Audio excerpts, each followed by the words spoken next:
పెందుర్తి మండలం 97వ ward Chinnamushidivada survey number 113 ప్రభుత్వ స్థలము ఆక్రమించి నిర్మాణాలు జరుగుతున్న స్థలాన్ని పరిశీలించిన మాజీ ఎమ్మెల్యే ఆదిరాజ్. ప్రజలకు సంబంధించినటువంటి మంచిని కానీ ప్రజాపాలన కానీ పూర్తిగా పక్కన పెట్టి ఇవాళ ఏ రకంగా ప్రభుత్వ భూముల్ని దోచుకోవాలి, ఏ రకంగా ప్రభుత్వ భూములన్నింటినీ కూడా కబ్జా చేసి వాళ్ళు కమర్షియల్గా యూజ్ చేసుకోవాలనేటువంటి ఏకైక భావన తప్ప ప్రజలకు సంబంధించి మేలు చేయాలనుకున్నది ఎక్కడా కూడా ఈ కూటమి ప్రభుత్వంలో కనబడట్లేదు. ఇవాళ మనం చూసుకుంటే ముఖ్యంగా ఇవాళ చిన్నముషిడివాడ జీవీఎంసీ పరిధిలో ఉన్నటువంటి చిన్నముషిడివాడ గ్రామంలో సర్వే నెంబర్ 113లో ఉన్నటువంటి సుమారుగా 13 సెంట్లు 10 నుంచి 13 సెంట్లు మధ్యలో ఉన్నటువంటి ఈ భూమిని కబ్జా చేసి కాలమ్స్ వేయడం కూడా జరిగింది. మీకు గుర్తుందో లేదో, వైఎస్ఆర్ కాంగ్రెస్ పార్టీ ప్రభుత్వం హయాంలో కూడా ఇక్కడ ప్రభుత్వ భూమిలో ఒక షెడ్ కడితే దాన్ని వెంటనే మేము డిస్మాంటిల్ చేయించడం కూడా జరిగింది. డిస్మాంటిల్ చేయడమే కాకుండా అప్పుడు ఉన్నటువంటి డిప్యూటీ కలెక్టర్ గారు కూడా వచ్చి ఇది ప్రభుత్వ భూమి, ఆక్రమదారులు ఎవరు కూడా దీని జోలికి రాకూడదని చెప్పి బోర్డును కూడా పెట్టడం జరిగింది.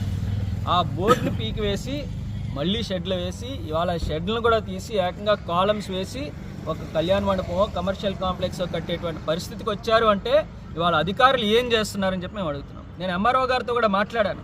ఇది పూర్తిగా ప్రభుత్వ భూమి అని ఆయన కూడా చెప్పడం జరిగింది. ఇవాళ డిప్యూటీ కలెక్టర్ గారు వచ్చి పెట్టినటువంటి బోర్డుని పీక్వేస్ చేస్తుంటే అధికారులు ఎవరు కూడా మాట్లాడటం లేదంటే మరి ఏంటికి దీని అర్థం?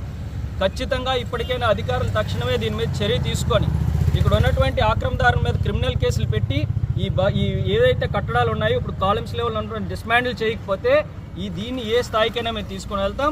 అవసరమైతే మా జిల్లా అధ్యక్షుల వారిని అందరినీ కూడా తీసుకొచ్చి ఇక్కడ ఒక పెద్ద నిరసన కార్యక్రమం చేసేటువంటి పరిస్థితి కూడా ఉంటుంది అనేటువంటి తెలియజేస్తూ, వాళ్ళు ఎవరైనా సరే ఇటువంటి చేస్తున్నప్పుడు వాళ్ళు మా ప్రభుత్వంలో ఇటువంటివి ఎక్కడైనా అయితే ఖచ్చితంగా మేమే అడ్డుకునేటువంటి పరిస్థితి ఉండేది.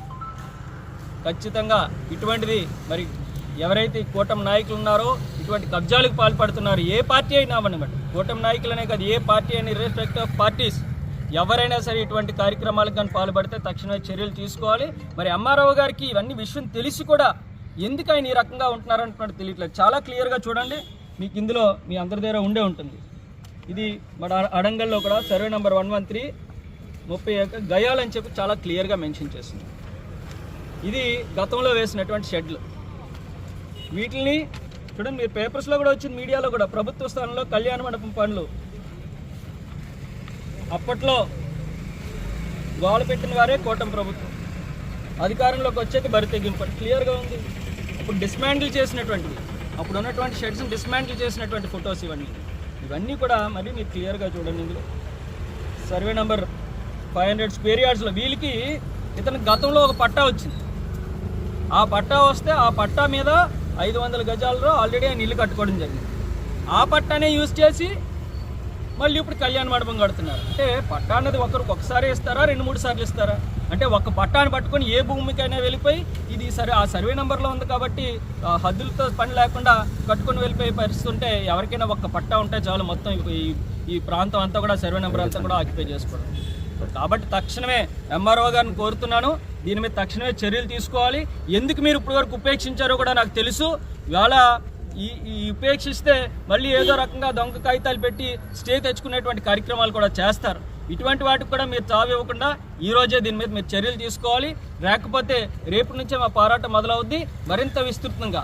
మొత్తం జిల్లాలో ఉన్నటువంటి ఉమ్మడి విశాఖపట్నం జిల్లాలో ఉన్నటువంటి నాయకత్వం ప్రతి ఒక్కరూ కూడా వచ్చి మరి ఇక్కడ కానీ కలెక్టర్ గారి దగ్గర కానీ